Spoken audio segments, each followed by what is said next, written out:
Friends, एक बार फिर से स्वागत है हमारे इस नए वीडियो में। तो आज का ये जो हमारा लेक्चर होने वाला है, लेक्चर तो नहीं है, आज का ये जो हमारा क्लास होने वाला है उसमें जो आज का ये टॉपिक है उसमें मैं एमसीक्यू बताने वाला हूँ।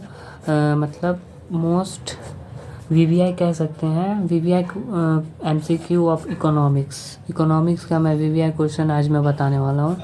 तो इकोनॉमिक्स मतलब इसको क्या बोलते हैं हिंदी में, अर्थशास्त्र जो है हमारा दो से संधि किया गया है, अर्थ और एक शास्त्र, अध्ययन इसको बोलते हैं। अर्थ मतलब होता है धन, सीधा कह सकते हैं धन का अध्ययन मतलब इकोनॉमिक्स मतलब अर्थव्यवस्था। इसी में आज जो वीवीआई क्वेश्चन होने वाला वेरी वेरी इंपॉर्टेंट एमसीक्यू जो होने वाला है 50 प्लस, मतलब 50 में एमसीक्यू क्लास में मैं बताने वाला हूँ। तो जो भी मैं एमसीक्यू जो बता रहा हूँ वो बहुत ही एसेंशियल इम्पोर्टेंट्स है, तो उसको अच्छे से आप लोग देखिएगा और एग्ज़ाम में उसमें से कुछ न कुछ रहेगा ही।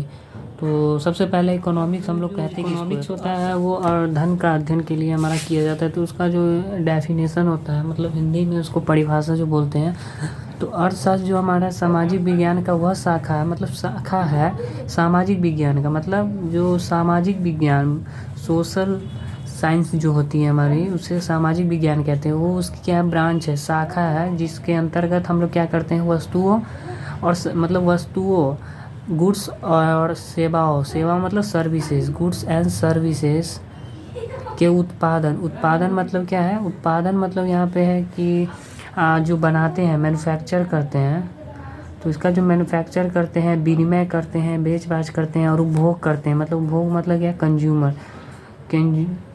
जो करते, कंज्यूमर जो होते हैं वो उसको उपयोग करते हैं, तो उपभोग करना हुआ ना, का अध्ययन किया जाता है, उसी को हम लोग कहते हैं इकोनॉमिक्स। गुड्स एंड, जिसके अंतर्गत हम लोग गुड्स और सर्विसों का उत्पादन करते हैं, बेच-बाच करते हैं, उपभोग करते हैं, यूज़ करते हैं, उसी को हम लोग अर्थशास्त्र कहते हैं। धन का अध्ययन। तो आई होप आपको समझ में आई होगी कि अर्थशास्त्र किसे कहते हैं। तो आइए हम लोग एमसीक्यू की ओर चलते हैं, और आज मैं 50 एमसीक्यू जो होती है वो मैं करा देता हूँ, जिसे आपको एग्ज़ाम में कुछ न कुछ उसमें एमसीक्यू रहेंगे ही रहेंगे। तो आइए हम देखते हैं एमसीक्यू को, और 10 इम्पोर्टेंट्स जो एमसीक्यू है वो मैं बाद में लिखा हूँ उसको मैं बता दूँगा। तो आइए पहले जानते हैं हम लोग एमसीक्यू। तो इसमें जो है हमारा फर्स्ट वो है अर्थशास्त्र के जो जनक थे हमारे, वो अर्थशास्त्र के जनक कौन थे? तो 4 ऑप्शन है, जेबी से, Malthus and Adam Smith, John Robins. ये सब तो कोई नहीं थे, जेबी से, Malthus, John Robins. Adam Smith के बारे में आप लोग पढ़े होंगे, इकोनॉमिक्स के जो हमारे जनक हैं वो एडम स्मिथ हैं। मांग की लोच के कितने प्रकार होते हैं? मांग की लोच के हमारे जो होते हैं 3, 5, 6, 7 नहीं 5 होते हैं। उत्पादन का निम्न में कौन सा साधन है? उत्पादन का जो है साधन कौन है? भूमि, श्रम, पूंजन। अगर हम लोग मैन्युफैक्चर करते हैं, मतलब गुड्स को हम लोग उत्पाद करते हैं, बनाते हैं गुड्स को, तो उसमें हमारे जो होते हैं साधन कौन कौन से? उसमें तो ज़मीन भी, मतलब ज़मीन चाहिए, वहाँ पे फैक्ट्री रहेगी तभी तो श्रम चाहिए, काम करने वाले लोग, पूंजी, कैपिटल की भी आवश्यकता। तो इनमें से सभी होनी है, तो इसमें से ऑप्शन आएगा सभी। किसके अनुसार अर्थशास्त्र मानव कल्याण का विज्ञान? तो इस सब में से एक स्टेटमेंट है कि इसके अनुसार कहा गया है कि अर्थशास्त्र जो है मानव कल्याण का विज्ञान है। तो मार्शल के अनुसार हमारा जो है अर्थशास्त्र मानव कल्याण का विज्ञान है। बाजार मूल्य पाया जाता है, बाजार का जो कॉस्ट होता है, मार्केट कॉस्ट जो होता है, मूल्य प्राइस, मार्केट प्राइस जो होती है हमारे किस में पाई जाती है? तो अल्पकालीन बाजार में, न कि दीर्घकालीन बाजार, अति दीर्घकालीन बाजार। इसका ऑप्शन होगा अल्पकालीन बाजार में। गिफिन वस्तुओं के लिए कीमत मांग की लोच क्या है? गिफिन जो वस्तुएं होती हैं, मतलब गिफिन मतलब हुआ विकार, तो उसका जो हमारा ये होता है लोच, उसका धनात्मक होता है। धनात्मक मतलब कहने का मतलब पॉजिटिव, क्या हुआ? पॉजिटिव। धनात्मक कहने का मतलब पॉजिटिव हुआ। ठीक है, आगे है हमारा, यदि किसी वस्तु की कीमत 60% की वृद्धि हो परंतु पूर्ति में केवल 5% की वृद्धि हो, ऐसे वस्तु की पूर्ति होगी लोचदार नहीं होगी, मतलब फ्लेक्सिबल नहीं होगी, वो फ्लेक्सिबल नहीं होती है, बेलोचदार होती है। अर्थव्यवस्था की केंद्रीय समस्याएं कौन सी है? अर्थव्यवस्था की जो केंद्रीय समस्या होती है वो कौन कौन सी है? साधनों का आवंटन, आर्थिक विकास, साधनों का कुशलता उपयोग। ये सारी समस्याएं हमारी इनमें से सभी होगी। किस अर्थव्यवस्था में कीमत तंत्र के आधार पर निर्णय लिए जाते हैं? तो किस अर्थव्यवस्था में कीमत तंत्र के आधार पर निर्णय लिए जाते हैं? तो पूंजीवादी, कैपिटलिज्म जो होती है हमारी पूंजीवादी, न कि समाजवादी मिश्रित।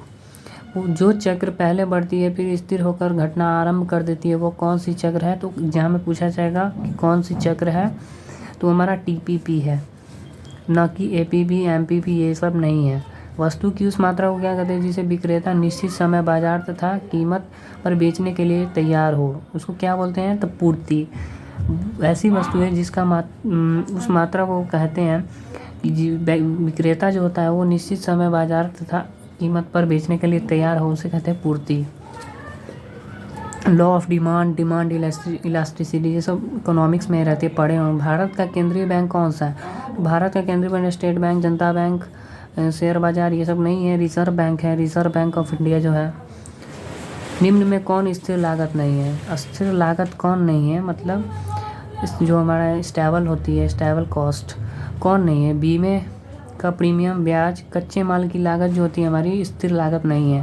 फैक्ट्री का किराया, वो इस तरह से लागत कॉस्ट जो होती है वो स्थिर रहती है, ब्याज बीमे। लेकिन कच्चे माल की कब रॉ मटेरियल का ज़रूरत पड़े वो कहना जरूर, मतलब ये है नहीं, कभी भी कितने भी रॉ मटेरियल की आवश्यकता पड़ सकती है। बजट प्राप्तियों के संगठन निम्न में से कौन से हैं? तो बजट प्राप्तियों के संगठन निम्न में से कौन है? तो ये है हमारे ए और बी दोनों, राजस्व प्राप्तियाँ और पूंजीगत प्राप्तियाँ। तो ये सब एमसीक्यू ऐसे पूछेंगे तो आप बता सकते हैं। नेक्स्ट जो है हमारा द्वितीय क्षेत्रक में कौन सी सेवाएं सम्मिलित हैं? तो द्वितीय क्षेत्रक में जो हमारा है वो बीमा, बैंकिंग, व्यापार, विनिर्माण, मतलब विनिर्माण फिर से निर्माण। तो द्वितीय क्षेत्रक में जो है सेवा जो सम्मिलित है वो है हमारा विनिर्माण। ठीक। नेक्स्ट है मांग वक्र की समांतर ढाल। मांग वक्र की समांतर ढाल जो होती है वो बाएं से दाएं नीचे की ओर होती है। ठीक, न कि अक्ष के समांतर, इनमें से कोई नहीं। ये होगी बाएं में दाएं नीचे की ओर। किन्स का रोजगार सिद्धांत निम्न में से किस पर आधारित है? किन्स का जो रोजगार था वो किस पे आधारित है? तो प्रभावपूर्ण मांग पे। 4 ऑप्शन होंगे, पूर्ति, उत्पादन क्षमता, इनमें से कोई नहीं। तो ऑप्शन आएगी ये ए, प्रभावपूर्ण मांग। भारत का वित्तीय वर्ष क्या है? तो भारत का वित्तीय वर्ष जो है 1 अप्रैल से 31 मार्च है। फाइनेंशियल ईयर जो हमें कहा जाता है, ये तो 1 जनवरी से 31 दिसंबर, तो ये तो कैलेंडर ईयर हो गया ना। कैलेंडर के अनुसार जो हम लोग देखते हैं वो कैलेंडर ईयर हो गया। वित्तीय मतलब क्या हुआ? Financial year. Financial year option number A अप्रैल से 31 मार्च, न कि 1 अक्टूबर। ये तो गलत है पूरा, इनमें से कोई नहीं। एक है ना हमारा, तो इसको लगाएंगे। शाख मुद्रा का विस्तार होता है। शाख मुद्रा का विस्तार होता है जब CRR घटता है। CRR जब घटेगा तो शाख मुद्रा का विस्तार होगा। नरसिम्हम समिति का संबंध है न तो बैंकिंग सुधार में। ये जो नरसिम्हम समिति था वो उसका जो संबंध था वो बैंकिंग सुधार के लिए था, न कि कर भी सुधार, कृषि सुधार और आधारभूत संरचना सुधार से। ठीक। तो किस वर्ष भारतीय जो थे रिजर्व बैंक का स्थापना हुआ? तो 1935 में, 1935 में हमारा जो था भारतीय रिजर्व बैंक ऑफ इंडिया का जो हमारे देश का जो ये है, तो उसका स्थापना 1935 में किया गया। तो क्वेश्चन MCQ में हमारा ऑप्शन नंबर बी होगा। ऐसे व्यय जो सरकार के लिए किसी परिसंपत्ति का सृजन नहीं करते कहलाते हैं राजस्व व्यय। ठीक। ऐसे व्यय जो सरकार के लिए किसी परिसंपत्ति का सृजन नहीं करते हैं वो कहलाते हैं राजस्व व्यय। निम्नलिखित में से किसके, ऑप्शन नंबर ए हो जाएगा 24 का, निम्न में से किसके परिवर्तन से मांग में परिवर्तन नहीं होता? तो निम्न में से कौन से परिवर्तन है जिसमें मांग में परिवर्तन नहीं होता? तो इनमें से कोई नहीं। मूल्य में परिवर्तन, आय में परिवर्तन होता है ना, मूल्य में परिवर्तन, आय में परिवर्तन, ये सब में होता है। तो इसमें हमारा आ जाएगा सारे निम्न कोटि की आय बढ़ने से कोई नहीं। तो इनमें से कोई नहीं होगा। मांग में परिवर्तन नहीं होता है, इस सब में से मांग में परिवर्तन नहीं होता है, मतलब मांग में परिवर्तन, डिमांड में परिवर्तन कमी नहीं आता। आय बढ़ने पर उपभोक्ता किन वस्तुओं की मांग घटा देता है? जब हमारा आय जो होता है, रेवेन्यू बढ़ता है, तो कंज्यूमर जो होता है किन वस्तुओं को मांग घटा देता है? तो निम्न कोटि की वस्तु है। जो छोटे नीचे का कोटि का जो वस्तु है, तो कैटेगरी का, उसका वस्तु का दाम क्या होता है? कम हो जाता है। किसी वस्तु में मानवीय आवश्यकता की पूर्ति की क्षमता को कहते हैं उपयोगिता। किसी वस्तु में, ऑप्शन नंबर सी हो जाएगा हमारा, उत्पादिका, संतुष्टि, उपयोगिता, लाभदायकता में से होगी उपयोगिता।